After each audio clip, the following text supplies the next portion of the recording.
சில்லறை வியாபாரம் ஒன்றினுடைய வருமான கூற்றில் 31/3/2018 முடிவடைந்த வருடத்துக்கான பின்வரும் தகவல்கள் உங்களுக்கு தரப்பட்டுள்ளன. சோ விற்பனைகளை தாரார் 2000, வட்டி உழைச்சிருக்கிறார் 250, மோட்டார் வாகனங்களை விற்பனை செய்வதால் கிடைத்த இலாபம் 1,50,000, வட்டி செலவு 300,000 கொடுத்துக்கிறாங்க 3 லட்சம், செயற்பாட்டு செலவு இந்த விற்றப்பட்ட பொருட்களுடைய கிரயம் 1200 இருக்கிறது, இருப்புகளை பற்றி இருக்கிறாங்க 2 லட்சத்துக்கு. சோ இந்த வியாபாரத்தினால் இனங்காணப்பட வேண்டிய ரிகக்னிஷன் பண்ண வேண்டிய 31/3/2018 முடிவடைந்த வருடத்துக்கான மொத்த வருமானம் மொத்த செலவு என்னன்னு கேட்கிறாங்க.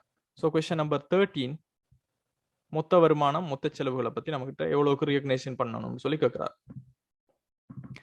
எல்லாருக்கும் எக்ஸல் ஸ்கிரீன் விளங்குது தானே? all of you can see the excel screen hopefully right. So ரெண்டு விஷயம் நம்ம கிட்ட கேட்கப்படுகிறது. ஒன்று மொத்த வருமானம், இன்னொன்று மொத்த செலவுகள். சோ இந்த இரண்டு விடயங்களும் நம்ம கிட்ட கேட்கப்படுகின்றன. பாருங்க, விற்பனைகள் என்பது என்ன? விற்பனைகள் என்று சொல்லப்படுவது நம்மளோட வருமானம். அதுல எந்த டவுட்டும் யாருக்கும் இல்லை. விற்பனை வருமானம் ஒரு பிரதானமான ஒரு வருமானம் 2000. சோ வருமானத்துக்குள்ள வரக்கூடியது ஒரு விடயம் தான் இந்த விற்பனை. அதே மாதிரி வட்டி, உழைத்த வட்டி என்பது என்ன? ஒரு ஏனைய வருமானம், அதர் இன்கமுக்குள்ள வரக்கூடியது வட்டி வருமானம். சோ 250 ரூபாவாக இருக்கக்கூடும். மோட்டார் வாகனம் விற்பது மீதான ஆதாயம், சோ ஏனைய வருமானத்துல வரக்கூடிய வட்டி இதுவாக இருக்க போகிறது. சோ ஏனைய வருமானத்துல வரக்கூடியது வட்டி வருமானமாக இது இருக்க போகிறது. அதே ஏனைய வருமானத்துக்கு கீழே வரக்கூடிய இன்னொன்று தான் என்ன? மோட்டார் வாகனம் மீதான ஆதாயம். சோ விற்பனை மூலமாக கிடைத்தது. அதை நாம சொல்லுவோம் சமதியாக மோட்டார் வாகன அகற்றல் லாபம் அல்லது விற்பனை இலாபம். மோட்டார் வாகனத்தை வித்துட்டோம், அதுவும் ஒரு அதர் இன்கம். சோ இதன் மூலமாக நமக்கு கிடைத்தது 150.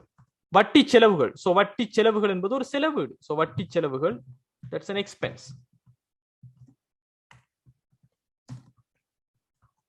செலவீடு 300. தென் செயற்பாட்டு செலவு 500.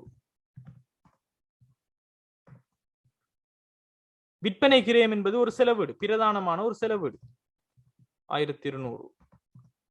பற்றுக்கள், பற்றுக்களை எங்க கொண்டு போகலாம் ஸ்டூடெண்ட் சொல்லுங்க பாப்போம். பற்றுக்கள் என்பது என்ன? சொத்து பொறுப்பு உரிமை. எஸ், எல்லாருக்கும் நான் சொல்லி தந்திக்கிறேன், நிறைய பேர் இதுல குழம்புறேன். டிராவிங்ஸ் என்பது, பற்று என்பது ஒரு உரிமை கணக்கு வகை, ஆனால் உரிமையை குறைக்கக்கூடிய ஒரு விதம். இதை நாம வருமான கூற்றுல செலவிடாக ஒரு காலம் காட்டுறது கிடையாது. இது ஒரு சொத்தும் கிடையாது, இது ஒரு பொறுப்பும் கிடையாது, இது ஒரு வருமானமும் கிடையாது, இது ஒரு செலவும் கிடையாது. பற்று என்பது உரிமை, ஆனால் பற்றுவதன் மூலம் உரிமை குறையும். பட் உரிமை கணக்கு, இதை நாம செலவாகவும் இல்லை வருமானமாகவும் இல்லை எடுக்க மாட்டோம்.